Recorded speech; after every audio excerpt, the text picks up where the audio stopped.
Vehicle को चलाने के लिए लायक हैं। एक लाइसेंस होता है हर चीज का। आरसी उस गाड़ी के बारे में कितने सीसी की है, 2 व्हीलर है, 4 व्हीलर है, किसकी है, जो उसका ऑनर है, रियल ऑनर है, वो किसकी है। तो इसलिए आरसी रखना जरूरी है। RC DL. इंश्योरेंस किस लिए होता है? इंश्योरेंस हम कराते हैं, वो किस लिए होता है? पर्पज क्या होता है इंश्योरेंस का? सबसे ज्यादा इंश्योरेंस का पर्पज होता है गाड़ी के साथ साथ अगर हम 4 व्हीलर चला रहे हैं या 2 व्हीलर चला रहे हैं, अगर हमसे कोई एक्सीडेंट हो जाता है और उसमें उस एक्सीडेंट में किसी की भी कैजुअलिटी हो जाती है, वो मर जाता है, तो उसकी जो भरपाई है वो बीमा कंपनी करती है। उससे आपकी भी सुरक्षा है, आपके परिवार की भी सुरक्षा है। और अगर आपका इंश्योरेंस नहीं है, इंश्योरेंस लेट हो गया, आपने नहीं कराया कई सालों से, और उसमें कोई कैजुअलिटी आपके द्वारा हो जाती है जाने अनजाने में, तो वो भरपाई जो है आपको देनी पड़ती है। चाहे वो आप जमीन बेचें या अपना जो आपकी फंडिंग है, जो आपकी सेविंग है, उसमें से दें।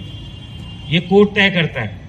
मान के चलिए किसी की उम्र 24-25 साल की है और वो जॉब कर रहा है, उसकी शादी हो चुकी है, उसके बच्चे हैं, तो कोर्ट तय करेगी कि आने वाले 60 साल तक वो कितना कमाता, कितना अपने घर को गुजारा करता।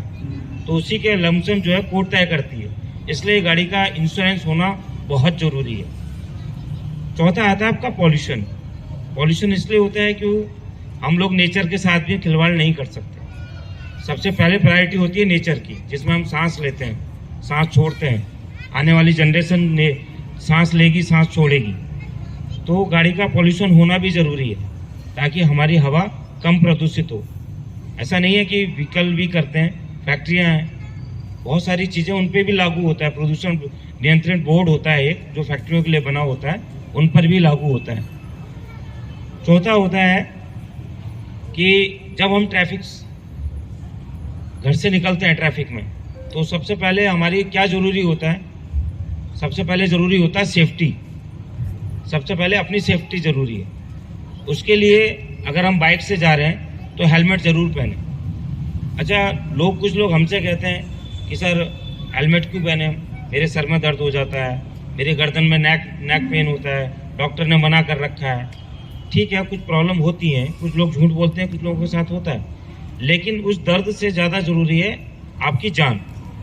हमारे शरीर का सबसे महत्वपूर्ण भाग होता है हमारा सिर, और सिर के अंदर सबसे जो कमजोर चीज होती है वो हमारा होता है तंत्रिका तंत्र, जिससे हम सूंघने की शक्ति, देखने की शक्ति और सोचने समझने की शक्ति, बोलने का तरीका, अपने शरीर को हिलाने डुलाने का, वही हमें इंडिकेट करता है, हमें संकेत करता है।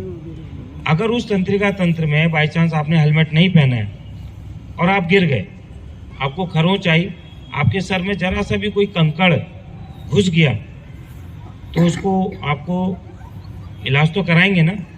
और उस कंकड़ की वजह से कोई नर्वस सिस्टम का कोई नस दब गई, उस हालत में आप क्या करेंगे बताइए आप? तब आप नाइक पैन नहीं कहेंगे।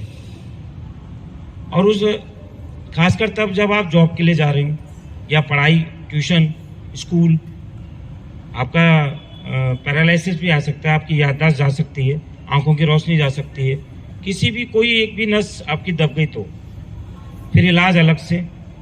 नुकसान किसका? अपना है ना नुकसान, दूसरे का नहीं, वो तो मार के चला जाता है।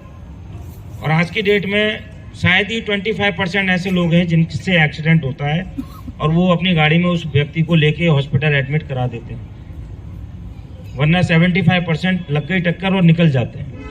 कोशिश ये करते हैं कि मेरी गाड़ी का नंबर कोई ट्रेस ना करे और मैं बच जाऊं। इसलिए हेलमेट पहनना बहुत जरूरी है, चाहे वो बच्चों के साथ जा रहे हो, चाहे आप अपने माँ बाप के साथ जा रहे हो, किसी के साथ भी जा रहे हो। हेलमेट 2 बैठे हैं, 2 ही चलाइए। कुछ लोग, जैसे कुछ गांव के लोग होते हैं, सर कहते हैं कि हमारी गाड़ी हम 3 बैठाएं, 4 बैठाएं, सीट पे 3 आ रहे हैं तो 3 बैठाएं। 3 बैठाने के लिए इसलिए अलाउ करती है कंपनी और गवर्नमेंट। क्यों? जब उस पर लोड बढ़ता है, 3 सवारी पे बैठाने पे जब लोड बढ़ता है बाइक पे, तो उसका जो ब्रेकिंग सिस्टम है वो बहुत धीरे काम करता है। और वो धीरे काम करने की वजह से अगर आप स्पीड में है 60 की भी स्पीड में है तो आपने देखा होगा कम से कम 2 मीटर बाद गाड़ी रुकती है, और आपने एकदम से बिल्कुल दबा देंगे तो एकदम स्लिप हो जाती है गाड़ी। तो वो ब्रेकिंग सिस्टम सही तरीके से काम करे, इसलिए 3 सवारी अलाउ नहीं होती। ये नहीं है कि मतलब लंबी सीट है तो 4 बैठा लो 3 बैठा लो, उसके लिए 2 ही अलाउ हैं। चौथा आ जाता है कि आपके कार का सिस्टम क्या है। कार में आप बैठे हैं तो आप सबसे पहले सीट बेल्ट बांधिए। अब आप कुछ लोग कहते हैं कि सर हमारी स्पीड इतनी होती नहीं है कि एयर बैग खुले। आपकी तो स्पीड नहीं है ना, सामने वाला किस स्पीड से आ रहा है कुछ पता है? बाइक और कार जब सड़क पे चलती है 60 की स्पीड से तो वो एक मिसाइल की तरह चलती है, बहुत तेजी से चलती है। जो उसका वजन होता है उससे दुगना हो जाता है। तो सामने वाले से बचाने के लिए अपनी सीट बेल्ट बांधिए। और अब बीमा कंपनी साथ कुछ ये सिस्टम ला रही हैं कि अगर किसी एक्सीडेंट में किसी व्यक्ति की कैजुअलिटी हो जाती है और उस बंदे ने सीट बेल्ट नहीं बांधी है तो उसे बीमा नहीं मिलेगा। समझ रहे हैं? क्योंकि सीट बेल्ट का कनेक्शन होता है आपके एयर बैग से। अगर आपने एयर बैग उसमें गाड़ी में सही सिस्टम काम कर रहा है और आपकी सीट बेल्ट ठीक है, उसका फंक्शन सही काम कर रहे हैं, जैसी टक्कर लगेगी आपका एयर बैग खुल जाएगा और उसमें आप लोग बच जाएंगे। क्योंकि मौसम के हिसाब से कोहरा बहुत हो रहा है, लाइट नहीं सामने आगे का नहीं दिखता, आपकी लाइट भी सही तरीके से नहीं देख पाती क्योंकि कोहरे में लाइट ज़्यादा काम नहीं करती। हाईवे पे तमाम एक्सीडेंट होते हैं, उसमें से कुछ लोग इसलिए बच जाते हैं क्योंकि सीट बेल्ट बांध रखी है, और कुछ लोग इसलिए नहीं बच पाते क्योंकि सीट बेल्ट नहीं बांधते। वो एयर बैग बहुत मजबूत होता है एयर के साथ साथ। जब देखा होगा जब इतने टन वजन एक ट्रक का टायर या बाइक का टायर, हवा अंदर एयर ही तो है। तो आप ये सोचिए कंपनी अगर कुछ बना रही है तो वो आपके लिए कुछ सोच समझ के बना रही है, इसलिए एयर बैग सीट बेल्ट बांधना जरूरी है। आप अपने टायरों में हवा सही रखिए। गाड़ी चलाते समय अपने ब्रेक ऑयल, अपना ब्रेक बार बार चेक कर लीजिए 4 बार कि मेरे ब्रेक काम कर रहे हैं, क्लच काम कर रहा है नहीं कर रहा है। ये नहीं है कि आपने सेल्फ मारा और चल दिए, ये आपकी लापरवाही है, सामने वाले की लापरवाही नहीं है। सड़क पे चलते समय कुछ लोग रॉन्ग साइड आते हैं, मेरा तेल बच जाएगा, टाइम बच जाएगा, और बोले भैया यहाँ तक जाना है, मैं घर से ही तो आया था, अभी बच्चों को छोड़कर आना है, इस तरीके के बहाने मारते हैं। लेकिन आपके रॉन्ग साइड आने से सामने वाला तो नहीं जानता ना कि आप रॉन्ग साइड आ रहे हो। आपने रॉन्ग साइड लिया, सामने वाला अपनी लेन में जा रहा है, क्योंकि उस लेन की स्पीड 40 की है, 60 की है, वो तो उसी स्पीड से आएगा, उससे आपकी टक्कर लग जाएगी। आपकी बाइक है, आप कार वाले के ऊपर चढ़ेंगे, पब्लिक बड़ी गाड़ी के ऊपर चढ़ती है कि आपने गरीब आदमी को मार दिया, आपने जो है उसकी गाड़ी ठोक दी। तो इसलिए रॉन्ग साइड मत चलिए।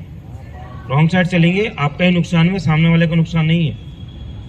यू टर्न लेते समय इंडिकेटर का ध्यान रखिए, इंडिकेटर प्रॉपर जल रहे हो, आपके हेडलाइट काम कर रही हो। आपको कुछ लोगों की आदत होती है, ये यू टर्न है, वो एकदम सामने जड़ पे जाके हाथ देंगे, एकदम यू टर्न भी ले रहे हो, इंडिकेट करेंगे। उसका जो प्रॉपर तरीका है, कम से कम आप 10 मीटर से आप इंडिकेटर दीजिए, ताकि आपके पीछे चलने वाला है जो बंदा है वो अपनी स्पीड कम कर ले, वो आपके लिए देखकर अलर्ट हो जाए कि आप दाएं मुड़ रहे हैं या बाएं मुड़ रहे हैं। रेड लाइट पर रुकिए। कुछ लोग जेब्रा लाइन को क्रॉस कर देते हैं। आपके सिस्टम, आपकी जानकारी के लिए बता दूं कि इस गाजियाबाद में जब से कमिश्नरेट लगी है तब से रेड लाइट पे कैमरे लगने शुरू हो गए, इसलिए आप जेब्रा लाइन से पीछे खड़ा करिए। जेब्रा लाइन आपके लिए नहीं है, जेब्रा लाइन पैदल चलने वालों के लिए होती है, ठीक है। Red light, green light, yellow light के बारे में तो आप जानते होंगे। रेड लाइट क्यों होती है, आप में से कोई बताएगा? और ग्रीन लाइट और येलो लाइट पता था आपको? नहीं। जब रेड लाइट जो जोन आता है वहाँ पे येलो लाइट जलती है आपके लेफ्ट और साइड, राइट में जो लैंप होते हैं उसमें, तो वो आपको जब वो जल रही है तो आप ये समझ लिए कि आप अलर्ट हो जाइए, रेड लाइट होने वाली है। और जब रेड लाइट हो जाए तो जेब्रा लाइन से पीछे खड़े करिए, और जब ग्रीन लाइट आए तो उसके बाद आप अपनी गाड़ी को मूव करें। तो ये कुछ चीज़ें हैं ऐसी जो जनरल हम लोग डेली यूज करते हैं, और जिसकी वजह से छोटी छोटी ट्रैफिक के नियमों की जानकारी ना होने की वजह से हम लोग अपने पैसे से भी हानि होती है, हमारे शरीर से भी हानि होती है। आप लोग अपने आप में अलर्टनेस लाइए, अपने बच्चों को बताइए। बच्चा आप स्कूटी लेके जा रहा है तो उसको हेलमेट पहनाइए, उसको सबसे पहले तो डीएल बनवाइए, उसको साइकिल दीजिए, क्योंकि जिस बच्चे को पालने में 17-18 साल लगते हैं उसमें काफ़ी आपकी मेहनत, आपका स्ट्रगल, आपका पैसा लगता है और वो अपनी नादानी की वजह से चोट खा जाता है। तो मेरे को आपसे यही निवेदन है कि अपने बच्चों को भी सिखाइए कि ट्रैफिक के रूल क्या होते हैं, ट्रैफिक के बारे में बताइए, घर में बैठ के बताइए, उनको जानकारी दीजिए, क्योंकि बच्चे तो नादान होते हैं, उनको तो स्पीड चाहिए, उन्होंने अपना एक्सीलेटर देना है। कई बच्चे कहते हैं एक्सीडेंट में चोट खा जाते हैं, किसी का शर्ट टूटता है, किसी की टांग टूट जाती है और उसको उठाने के लिए कोई नहीं आता। सब लोग इंतज़ार करते हैं कोई एम्बुलेंस आए, कोई पुलिस वाला आए। शायद ही कम चांसेस ऐसे होते हैं कि पब्लिक का बंदा उस व्यक्ति को उठा के हॉस्पिटल ले जाता है। लोग डराते हैं कि पुलिस केस हो जाएगा, पुलिस केस नहीं होता उसमें। मैं आपकी गलत फहमी निकाल दूं कि उसमें पुलिस केस नहीं होता। और ये मत समझिए कि वो गिर गया है उसे नहीं उठाएं। भगवान ना करे कल आपके भी चोट लग जाए तो आपको कोई नहीं उठाने आएगा। इसमें कुदरत का एक गेम होता है कि जैसा दोगे वैसा पाओगे। मदद करिए, आपको भी मदद मिलेगी। मैं तो यही कहूँगा कि पहले तो आप किसी का एक्सीडेंट ना हो, सब लोग अपने रूल से चलें, सब लोग अपने तरीके से चलें, तो एक बेहतर जीवन हम जी सकते हैं। तो जब भी आप चलें तो हमेशा एक बात याद रखें, घर पे आपके बच्चे, आपकी बीवी, आपके माँ बाप, दोस्त इंतजार कर रहे हैं, उसी स्पीड से चलाइए और उसी स्पीड से आप घर पे सही सलामत पहुँचिए। Thank you so much. एक छोटी सी शपथ है, आप लोग खड़े हो जाइए। तो जैसा मैं कहूँगा वैसे करो।